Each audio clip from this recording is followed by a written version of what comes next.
Hi there, it's Rok, the wisdom therapist, and today I want to talk about something a little bit different but very important.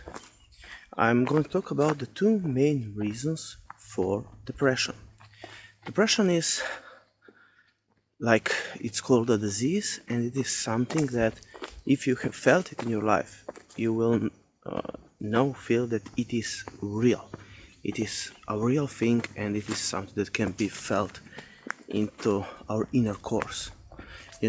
Like feeling that you're not good enough, that you're not worthy, the feelings of hopelessness and all that bad stuff, like being unmotivated to do things and just a big displeasure with life. One of the main reasons you can see here, you can see me on the shirt having the hustle culture. That's one reason, or maybe the idea of perfectionism, but I will tell you a little bit more later. So when you get depressed, when you're feeling depressed, there are two things to remember. Usually 99% of the time there is nothing wrong with you.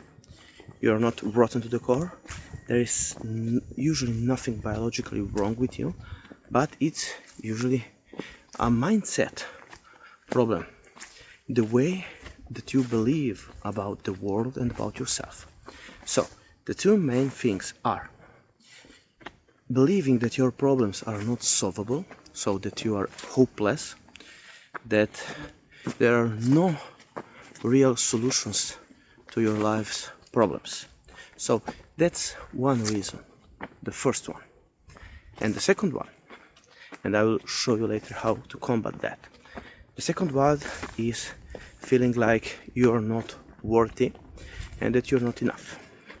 So the first thing, let's talk about hopelessness. So when you say my problems are not solvable, I cannot do anything to solve them, how are you going to feel? It's easy, it's logical. You're going to feel depressed, you're going to feel hopeless. So depression is, according to cognitive therapy, the way you talk to yourself. It's about the things that you say to yourself, so how you talk to your mind. And soon I will have my new book out, so if you will probably be able to check down there in the comments or somewhere in there about that. So that's the first thing. And the thing that you have to say is, okay, so take a piece of paper and write down, this is my problem and I believe that it's not solvable. You can ask a friend whether he or she thinks that it's a problem that cannot be solved, and you will usually see that usually like 95 or 98% of the time it is solvable. So you can do something about it. At least you can do something about it. You can write down the things that are outside of your control. So for example, the place that you were born in, like inflation, like having or not having a job or relationship, etc, etc, etc, and also your beliefs. But there are things that you can do, so you can write down the things that you can do about things. If you're in a financial crisis, you can look for another job, another gig or something, like using the good part about the hustle culture and do something about it.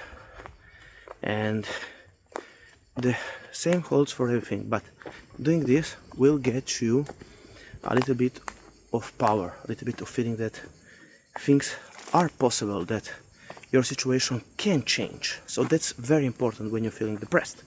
So this will not solve your problem or your problems, but it will solve depression usually. So if you think you have a problem, then you get depression, and now you have two problems. You have to deal with a real life problem and depression. And usually depression drains you of your energies, so you're left with nothing.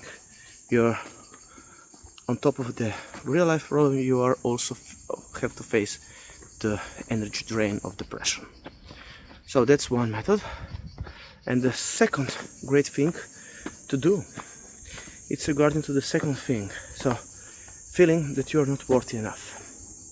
And it is very modern and popular to say, oh, I can't feel good because I don't have X. I'm not feeling good because I'm not as beautiful as she is. I don't have a rear like she does, etc, etc, etc, so I'm not worthy of love. Or if you're a male, you say, I'm not as successful in my career, I don't have a successful business, so that's why I am worthy. So I need to achieve that in order to be worthy. And guess what? How are you going to feel doing that? Usually you are going to feel depressed. You're going to feel worthless, like having zero worth, like not being good enough. And of course, on top of that first problem or something that you don't have, you're going to also have depression, and you're going to feel bad and beaten down and not worthy. So catch yourself in that situation and say, would I talk like that to a dear person to me, like a beloved child? Would you say to your beloved child that she is not good enough because she failed at a business, because doesn't have the perfect body shape, or is not as intelligent as someone else? Would you do that? So the question is, why do it to yourself? Of course, the answer is because we have learned that. It's a learned behavior. It's a belief that has been learned. It has been instilled. And since it is a belief that has been instilled, it is a belief that can be changed. And luckily, we have cognitive behavioral therapy and other great tools to help us on this path. So, if you're feeling motivated to change your life, you can contact me down there. We can work together. I can show you all the techniques that I have learned in many years. And if you're feeling also, you can order my book. I have most or some of the best techniques that I have learned, and you can use them too in your life. So hope this video was informative for you. Until next time, Rok the Wisdom Therapist out.